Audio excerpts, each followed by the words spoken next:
L'aéroacoustique, qu'est-ce que c'est? C'est un mélange d'aérodynamique et d'acoustique, c'est-à-dire on va s'intéresser aux phénomènes de bruit générés par des obstacles, des objets qui sont placés dans un écoulement, la façon dont ils vont interagir avec la turbulence de l'écoulement et la façon dont tout ceci va se transformer en son.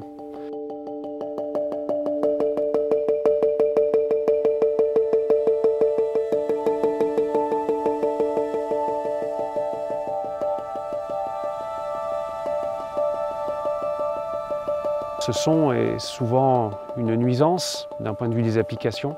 Par exemple, on peut songer aux moyens de transport.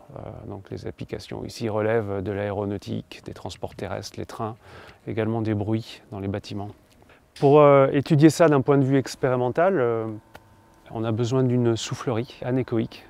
C'est en quelque sorte une salle blanche d'un point de vue acoustique, c'est-à-dire que on ne veut pas que les murs de la pièce puissent réfléchir le son. Ce qu'on veut mesurer, c'est juste ce qui vient des sources de bruit. Ici, en fait, ce qu'on peut voir, c'est un écoulement qui va traverser cette soufflerie à grande vitesse, jusqu'à des vitesses de l'ordre de 200 km/h.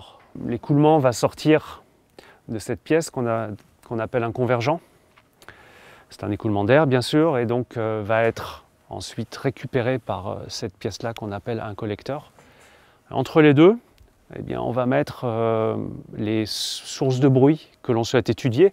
Ici, par exemple, vous avez une maquette à petite échelle d'une aile d'avion avec des pièces additionnelles qu'on appelle un bec, un volet.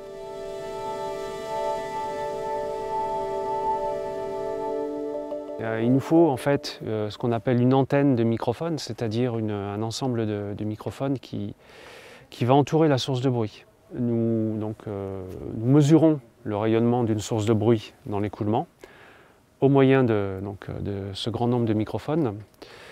Et ensuite, nous récoltons donc une information acoustique qu'on appelle un signal.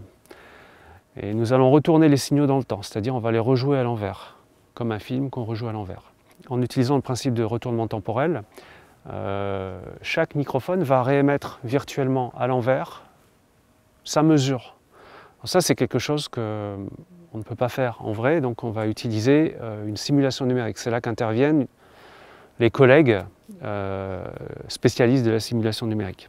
Donc ils vont recréer cette expérience virtuelle par des calculs faits par ordinateur. Ils vont avoir comme donnée d'entrée la mesure que nous avons faite. Donc ils retournent les signaux dans le temps. Ils vont réussir à reconstituer la vie des ondes avant la mesure. C'est-à-dire qu'en fait les ondes vont être rétropropagées virtuellement et venir reconverger vers les sources de bruit. On arrive à reconstituer des informations sur les sources de bruit que l'on cherche.